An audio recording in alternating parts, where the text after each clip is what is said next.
Shalom, selamat siang. Saya atas nama Yana Tuan, NIM 102-2021-0154, kelas E, semester 2, Prodi Pendidikan Kristen Anak Usia Dini, mata kuliah Pendidikan Kewarganegaraan.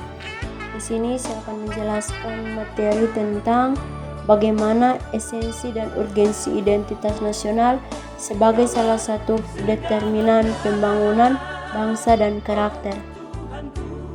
Bagian A, konsep dan urgensi identitas nasional.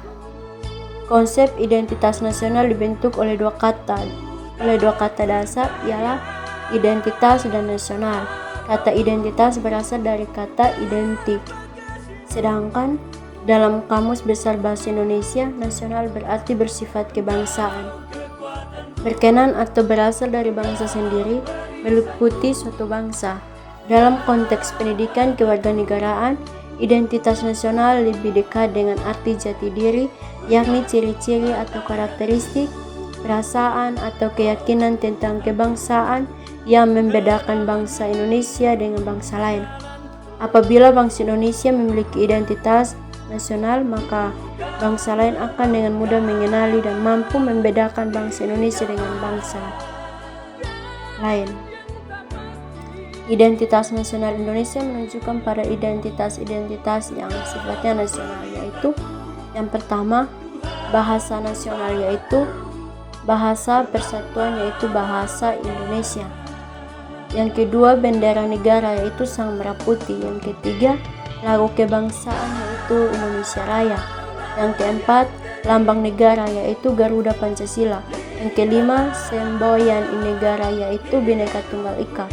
6. Dasar falsafah negara, yaitu Pancasila. Yang ketujuh, konstitusi hukum dasar negara, yaitu Undang-Undang 1945. 8. Bentuk negara Republik Indonesia yang berkedaulatan rakyat. 9. Konsepsi wawasan Nusantara. 10. Kebudayaan daerah yang telah diterima sebagai kebudayaan nasional. Bagian B, alasan mengapa diperlukan identitas nasional. Identitas nasional rakyat Indonesia telah dipahami, dihayati, dan diamalkan oleh seluruh rakyat Indonesia sehingga manusia Indonesia berkepribadian Pancasila tersebut memiliki pembeda bila dibandingkan dengan bangsa lain. Pembeda yang dimaksud adalah kekhasan positif, yakni ciri bangsa yang beradab, unggul, dan terpuji.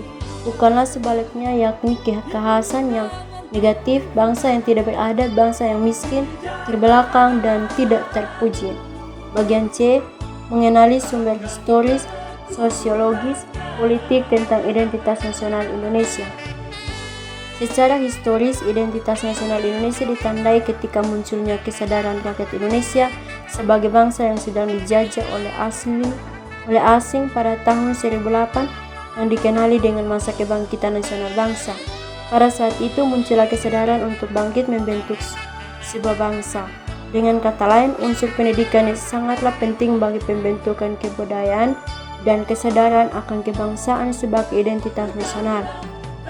Pembentukan identitas nasional melalui pengembangan kebudayaan Indonesia telah dilakukan jauh sebelum kemerdekaan. Secara sosiologis, identitas nasional telah terbentuk dalam proses interaksi, komunikasi, dan persinggungan budaya secara alamiah, baik melalui perjalanan menuju Indonesia merdeka maupun melalui pembentukan intensif pasca kemerdekaan.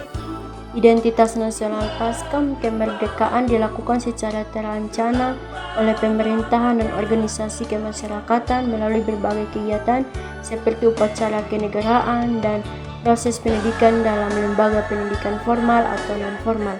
Dalam kegiatan tersebut terjadilah interaksi antar etnis, antar budaya, antar bahasa, antar golongan yang terus-menerus dan akhirnya menyatu, berafilisasi dan memperkokoh NKRI.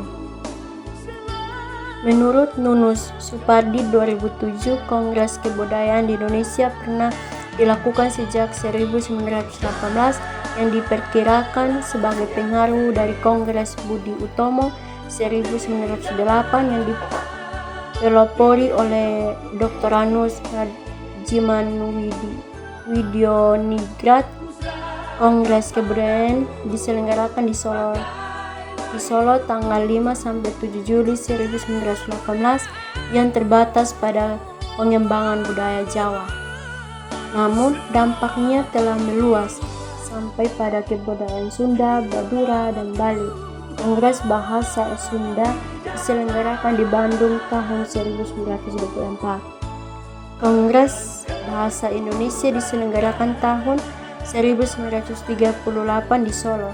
Peristiwa-peristiwa yang terkait dengan kebudayaan dan kebangsaan melalui kongres telah memberikan pengaruh positif terhadap pembangunan jati diri dan atau identitas nasional. Setelah proklamasi kemerdekaan, Kongres Kebudayaan diadakan di Magelang pada tanggal 24 sampai 20 Agustus 1948 dan terakhir di Bukit Tinggi, Sumatera Barat pada tanggal 20 sampai 22 Oktober 2003.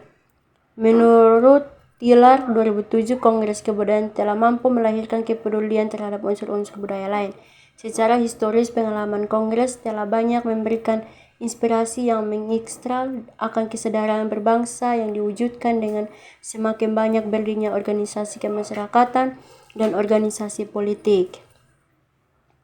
Secara politik, bentuk-bentuk identitas nasional ini telah diatur dalam peraturan perundang-undangan, baik dalam undang-undang maupun dalam peraturan yang lebih khusus. Bentuk-bentuk identitas nasional Indonesia pernah dikemukakan pula oleh Winarno 2013 sebagai berikut. Yang pertama, bahasa nasional atau bahasa persatuan adalah bahasa Indonesia. Yang kedua, bendera negara adalah sang merah putih. Yang ketiga, lagu kebangsaan adalah Indonesia Raya. 4, lambang negara adalah Garuda Pancasila. Yang kelima, semoyang negara adalah Bhinneka Tunggal Ika. 6, dasar falsafah negara adalah Pancasila. 7, konstitusi hukum dasar negara adalah Undang-Undang NKRI 1945. 8, bentuk negara kesatuan Republik Indonesia. Yang ke-9, konsepsi wawasan Nusantara. Ke-10, kebudayaan daerah yang telah diterima sebagai kebudayaan nasional. Bagian D, membangun argumen tentang dinamika dan tantangan identitas nasional Indonesia. Kasus dan peristiwa dalam kehidupan sehari-hari yang merupakan tantangan dan masalah yang dihadapi terkait dengan Pancasila sebagai berikut. Yang pertama, lunturnya nilai-nilai luhur dalam praktik kehidupan berbangsa dan bernegara. Contohnya rendahnya semangat gotong royong, kepatuhan hukum, kepatuhan membayar pajak, kesantunan, kepedulian, dan lain-lain. Yang kedua, nilai-nilai Pancasila belum menjadi acuan sikap dan perilaku sehari-hari, perilaku jalan pintas, tindakan serba instan, menyontek, plagiat, tidak disiplin, tidak jujur, malas, kebiasaan, merokok di tempat umum, buang sampah sembarang, dan lain-lain. Yang ketiga, rasa nasionalisme dan patriotisme yang luntur dan memundar, lebih menghargai dan mencintai bangsa asing, lebih menganggungkan presentasi bangsa lain dan tidak bangga dengan presentasi bangsa sendiri, lebih bangga menggunakan produk asing daripada produk bangsa sendiri, dan lain-lain.